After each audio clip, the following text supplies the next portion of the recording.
বড় পীর আব্দুল কাদের জিলানী রহমাতুল্লাহ আলাইহি তিনি ছিলেন মায়ের গর্ভে, আর মা কি পড়েছেন? কোরআন শরীফ।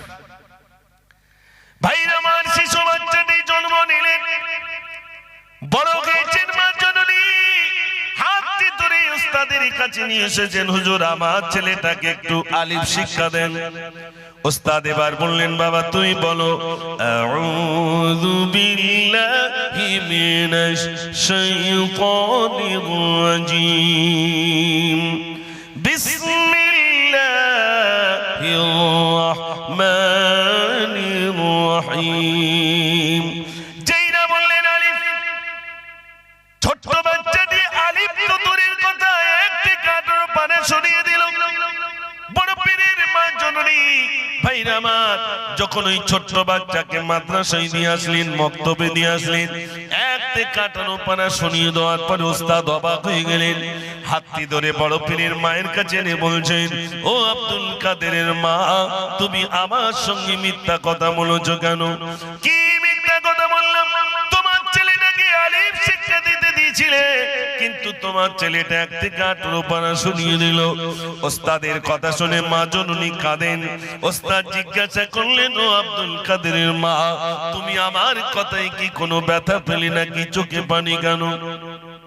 মা জননী বললেন, হুজুর আমার চোখে পানি, আমার আব্দুল কাদের যখন আমার পেটে ছিল, আমি মা একটি কাঠের পানা পড়েছিলাম, তাই আমার ছেলেটা একটি কাঠের পানার হাফেজ হলো। আমার চোখে পানি, সেদিন যদি আমি গোটা কোরআনটাই খতম করে ফেলতাম, আমার আব্দুল কাদের 18 পারার হাফেজ হতো না, বরং গোটা কোরআনের হাফেজ আমার আব্দুল কাদের বেনে যেত। একটু জোরে বলুন না সুবহানাল্লাহ। ও সোনার ভাইরা, মা যদি কোরআনে পড়ে, ছেলে যদি কোরআনের হাফেজ হয়, মা যদি মোবাইল পাস হয়, তাহলে সন্তান কি পাস হবে? বুঝতে পারেননি? পেটে বাচ্চা শুধু সিরিয়াল দেখেছে, এত পরিমাণ দেখেছে। আর এখন তো অধিকাংশ সব বিয়ের পরে অন্য জায়গায় পালাচ্ছে। বিয়ের পরে অনেক মেয়ে বিয়ে করার আগে পালায়, আর এরা বিয়ে করে পালিয়ে যাচ্ছে। যদি বলেন এরকম রোগী আছে নাকি? আছে ভাই। এই রোগীগুলো হসপিটালে যায় না, এসব মোল সাহেবের কাছে আসে, তাই তো নাকি? আমার কাছে এইসব রোগী প্রায় আসে। একটা ছেলে এসেছে, হুজুর অবস্থা খুব খারাপ। কি? 3টে মেয়ে রেখে মা আবার অন্য জায়গায় বিয়ে করেছে। দেন বড় দেখে মোবাইল দেন, বুঝতে পারবেন খেলা। 3টে মেয়ে রেখে অন্যত্র চলে গেল। আর একটা পেশেন্ট আসলো, এসে বলছে, হুজুর মহিলা সে, হুজুর আমার স্বামী আমার পরপর 3টে তালাক ঝেড়ে দিয়েছে, তো অসুবিধা আছে নাকি? তারপর বলছে, সে একটু ঘোলা পানি টানি খেয়েছিল তো, আর ওই অবস্থায় দেশে অসুবিধা আছে। আমি ঘোলা পানি খাক আর ঘুমির ঘরে দেখ, ওই তালাক বলেছে বলে তুমি আর অন্যদিক যাও। 3 মাস 10 দিন পরে আবার দেখা করবে। বলুন এই যে রোগীগুলো এ সমাজে আছে না নাই? একটু কথা বলেন। যদি বলেন এগুলো কোনটা নাই, আপনি চলে যান মিনাকা থানায়। মিনাকা থানায় গিয়ে দেখুন লাকাবের ভিতরে 15 জন। ওই 15 জনের ভিতরে গুনে দেখবেন 10 জন মুসলমান। বসিরহাট জেলখানায় যান, সেখানে গিয়ে দেখেন 300 জেলরক্ষী জেলে বন্দী রয়েছে, গুনে দেখেন 250 মুসলমান। দেউলি বাজারে বলুন আর ঘটকপুকুর বাজারে বলুন, যেখানে মদের আড়ত, সেখানে গিয়ে শোনেন ভাই, তোমার যারা মদ কেনে তারা মুসলমান বেশি না হিন্দু বেশি? উত্তর কি আসবে? আজ আর কেউ কথা বলবে না আমার সাথে, একটু কথা বলেন ভাই। হ্যাঁ, আমি প্রথমেই বলিস তো একটু লিক সারাই করার লোক আমি, তাতে কি কষ্ট হচ্ছে আপনাদের? আমি গজল শোনাবো তো, দাঁড়ান। তা গজল বলতে গেলে হাওয়া দিতে গেলি তো আগে লিকটা সারাই করে নিতে হবে নাকি? না তার আগে আন্দাজে হাওয়া দিলি তো সব বেরিয়ে যাবে? এই জন্য আমি 2-4টে লিক সারাই করছি, তাছাড়া অন্য কিছু নয়। সমাজে অনেক রোগ, তবে আপনাদের এলাকা ভালো আলহামদুলিল্লাহ। আমি যা বলছি সব চৈতলের কথা। এখানকার মায়েরাও ভালো, যুবক ভাইরাও ভালো আলহামদুলিল্লাহ। না তোমার বাড়ি যাওয়া মুশকিল বেঁধে যাবে। তুই দেখে দেখে আমার কা বলি গেলি কেন? বিশ্বাস করেন আপনাদের কারুর বলছি না। কই আরেকবার আওয়াজ দেন দেখি, না রে তাকবীর।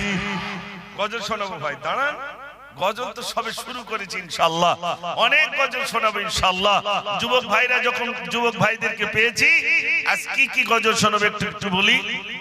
আজকের গজল হবে মা জননী মা জননী মা জননী গো, মা জননী মা জননী মা জননী গো, তুমি বিনা থাকতে পারি কেমনে বলো, কেমনে বলো, কেমনে বলো, মা জননী মা জননী মা জননী গো, মা জননী মা জননী মা জননী গো, নিরালতি একা একা আমি কেঁদে যাই, মামা বলে কাঁদি আমি বালিশ ভিজে যাই, নিরালতি একা একা আমি কেঁদে যাই, মামা বলে কাঁদি আমি বালিশ ভিজে যাই, ও মা তুমি একটুখানি ডাকবে বলো, ডাকবে বলো, ডাকবে বলো, মা জননী মা জননী মা জননী গো,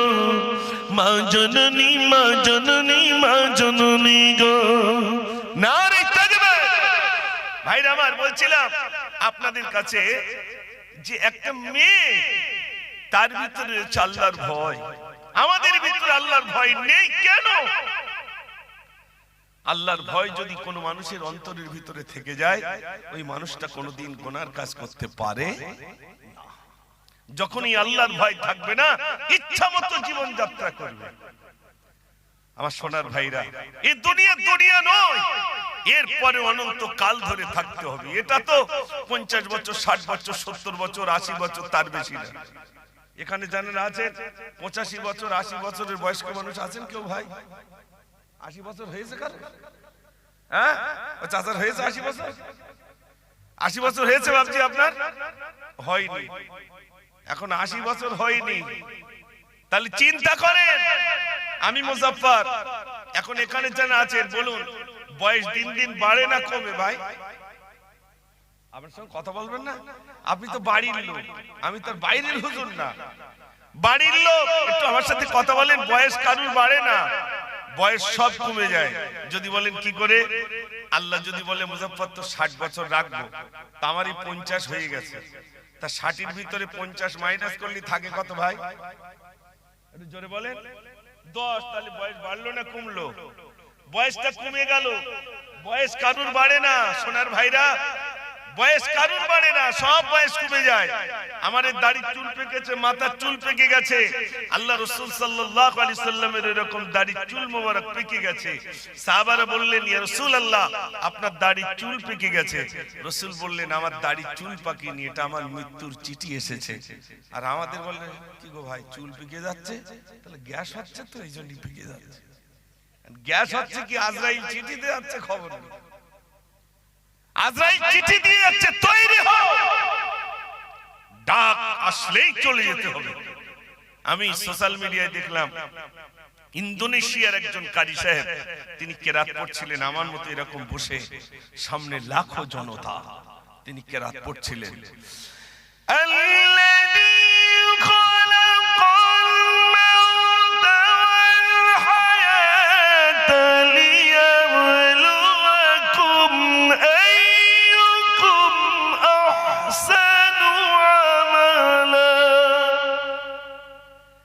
দম দিয়ে বলছেন, এই আয়াত শেষ, আস্তে আস্তে আস্তে নিস্তেজ ইন্তেকাল হয়।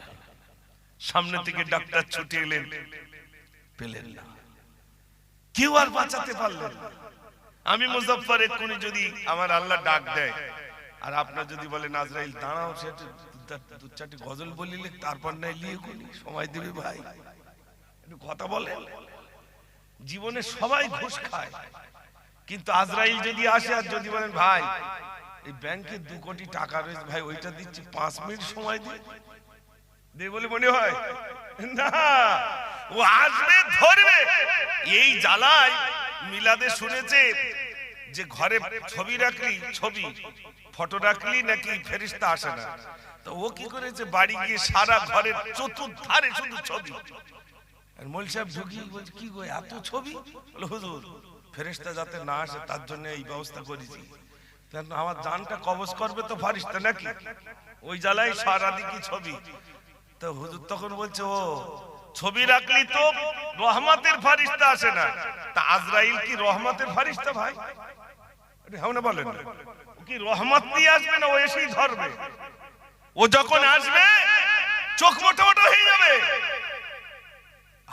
হাতগুলো মানে ভয়ে জড়সড় হয়ে যাবে, যেমন একটা বাঘ আসলে মানুষ জড়সড় হয়ে যায় না ভাই, ঠিক আজরাইল যখন আসবে জড়সড় হয়ে যাবে, চোখ মোটা মোটা হয়ে যাবে, কেউ পেশাব করে ফেলবে, কেউ পায়খানা করে ফেলবে।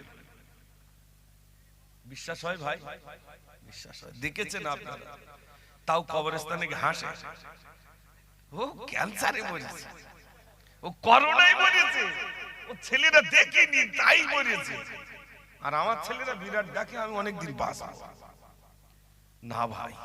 ও সোনার ভাইরা, ও যুবক ভাইরা, আল্লাহ ডাক দিলেই চলে যেতে হবে, রেহাই নাই, রেহাই নাই। যেই ডাক দেবেন ফাইদা জাজালহু লা ইস্তাখিরুনা সাআতাও ওয়া লা ইস্তাকদিমুন, একটা সেকেন্ড আগে নয়, একটা সেকেন্ড পরে নয়, ঠিক নির্বাচিত সময় তার মৃত্যু হয়ে যাবে। হবে না? হবে না ভাই? শোনেন ভাইরা, আমি তো বলেছি গজল শোনাবো, ইনশাআল্লাহ শোনাবো। শোনেন, ইমাম গজ্জালী রাহমাতুল্লাহ আলাইহির কাছে একটা যুবক, আপনার মাঝে মাঝে স্বপ্ন দেখেন তো? স্বপ্ন দেখেন? আমরা তো স্বপ্ন দেখি, যারা ফুটবল খেলে তারাও স্বপ্ন দেখে দেয়ালে লাথি মেরে বসে রয়েছে। সকালবেলা উঠে বলছে, ভাই সে গোলে মারতে গিয়ে দেয়ালে মেরে বসে রয়েছে, পা গেছে ভেঙে, মানে এত জোরে যেরকম মাঠে শট মারে ওই রকম ছেড়েছে। এখন মাঝখানে যে বাঁশ ছিল তা তো বুঝতে পারিনি, খুব জোরে ছেড়েছে, পা ভেঙে বসে রয়েছে। এরকম স্বপ্ন আমরা দেখি। এক যুবক স্বপ্ন দেখেছে, ইমাম গজ্জালী রাহমাতুল্লাহ আলাইহির কাছে গিয়ে বলছে, হুজুর আমি একটি স্বপ্ন দেখলাম। কি স্বপ্ন দেখেছো বাবা? ভাই আমার ইমাম গজ্জালী রাহমাতুল্লাহ আলাইহির কাছে বলে, হুজুর আমি একটি স্বপ্ন দেখলাম। কি স্বপ্ন দেখেছো? হুজুর আমি স্বপ্ন দেখলাম একটা বাঘ আমাকে তাড়া করে নিয়ে আসে, বাঘের তাড়ায় ছুটতে ছুটতে বহুদূর চলে গেলাম, সামনে গিয়ে দেখলাম একটা দড়ি ঝুলছে, রশি ঝুলছে, ছুটে গিয়ে দড়িটা ধরে নিলাম, দড়ি ধরে নিচের দিকে একটি গর্ত ছিল, গর্তের দিকে লুকানোর জন্য চলে গেলাম যাতে বাঘ আমাকে না ধরতে পারে। কিন্তু হঠাৎ করে গর্তের নিচের দিকে তাকিয়ে দেখলাম বড় বড় সাপ পোকামাকড় সব ভর্তি রইল। আমি না রে না নিচে যেতে পারি না উপরে উঠতে পারি, আমি গর্তের মিডিলে দড়িটা ধরে চুপটি করে ঝুলে রইলাম, নিচে সাপ রইল, উপরে বাঘ রইল। এবার বাম দিকে তাকিয়ে দেখি, গর্তের এদিক ওদিকে তাকাই কিন্তু বাম দিকে তাকিয়ে দেখি বিরাট বড় একটা মৌচাক রইল। ওই মৌচাকে শুধু মধু ভরা। আমার মনে মনে হচ্ছে আমি দড়িতে ঝুলে আছি তো কি আছে একটু মধু সংগ্রহ করি, কিন্তু হঠাৎ করে দেখলাম যে দড়িটাই ঝুলে রইলাম ওই দড়িটা কাটার জন্য দুটো ইঁদুর চলে এলো, একটা কালো ইঁদুর আর একটা সাদা ইঁদুর। কালো ইঁদুর কুরকুর করে দড়ি কাটে, আবার সাদা ইঁদুর দড়ি কাটে। কালো ইঁদুরের কাটা শেষ হয়ে যায়, আবার সাদা ইঁদুর দড়ি কাটে, সাদা ইঁদুরের কাটা শেষ হয়ে যায়, আবার কালো ইঁদুর দড়ি কাটে। কাটতে কাটতে দুজন মিলে পালাক্রমে আমার দড়িটা কাটতে থাকে। হঠাৎ করে দেখলাম আমার দড়ি যেই কেটে গেল আমি নিচের দিকে পড়ে যাব। হুজুর আমার ঘুমটা ভেঙে গেল। হুজুর বলুন বলুন কি স্বপ্ন আমি দেখেছিলাম? ঘুম পাচ্ছে না তো আপনাদের? মাশাআল্লাহ, স্বাভাবিক, মিলাদে বসে একটু ঘুম লাগে। আর ওই দেখবে শুক্রবারে নামাজ পড়তে গেলেও দুই একজন টলিয়ে পড়ে, পড়ে না ভাই? যার মোটে ঘুম লাগে না, ডাক্তারখানায় ওষুধ খেয়েও যার ঘুম আসে না, তারও যদি মিলাদে বসান ঘুম আসবে। আচ্ছা বলুন তো, ঘুম শান্তিতে আসে না অশান্তিতে আসে ভাই? একটু কথা বলবেন না আমার সঙ্গে? শান্তিতে ঘুম আসে, অশান্তিতে ঘুম আসে না। স্বামী স্ত্রীর ভিতরে অশান্তি, ঘুমাবে? মা আর সন্তানের ভিতরে ঝামেলা হয়েছে, ঘুম আসবে না? অশান্তিতে ঘুম আসে না, শান্তিতে ঘুম আসে। শান্তি কোথায় আছে আমি বলবো ইনশাআল্লাহ। ও সোনার ভাইরা আমার, ইমাম গজ্জালী রাহমাতুল্লাহ আলাইহি বললেন, বাবা যে বাঘটা তারা করে আনছিল ওটা বাঘ নয়, বাঘ নয়, ওটা হলো হযরতে আজরাইল। তোমার জান কবজ করার জন্য ছিল বাবা। হযরতে আজরাইল আলাইহিস সালাতু ওয়াসসালাম তোমার জান কবজ করার জন্য ছিল। তুমি ছুটে গিয়ে একটা দড়িতে তুমি ঝুলেছিলে, ওই দড়িটা ছিল তোমার হায়াত নামক দড়ি, তোমার জীবন নামক দড়ি। তুমি নিচের দিকে তাকিয়েছিলে, বিরাট বড় একটি গর্ত, ওই গর্তের ভিতরে সাপ পোকামাকড় অন্য কিছু নয় বাবা, ওটাই হলো বাবা তোমার কবর। ওতে শুধু সাপ পোকামাকড় ভর্তি রইল বাবা। তুমি বাম দিকে তাকিয়ে দেখছিলে একটা বিরাট বড় মৌচাক, ওই মৌচাকে মধু ভরা, ওটা অন্য কিছু নয় বাবা, ওটা হলো দুনিয়া। দুনিয়াটা হলো মধুর মতো, আর তোমার দড়িটা কাটার জন্য দুটি ইঁদুর এসেছিল, একটা সাদা ইঁদুর আর একটা কালো ইঁদুর। সাদা ইঁদুরটা হলো দিন, কালো ইঁদুরটা হলো রাত। রাত যাই দিন আসে, তোমার হায়াত নামক দড়িটা কুরকুর করে কাটে। এখানে যত বাইরে রয়েছে একটু বলুন, আমরা প্রত্যেকে একটা করে দড়িতে ঝুলছি। এখন বলুন বলুন, সাদা ইঁদুর আর কালো ইঁদুর আমাদের দড়ি কাটছে না, কাটছে না? জোরে বলেন, কাটে না? প্রত্যেক দিন ওদের কাজ ওরা করে যাচ্ছে।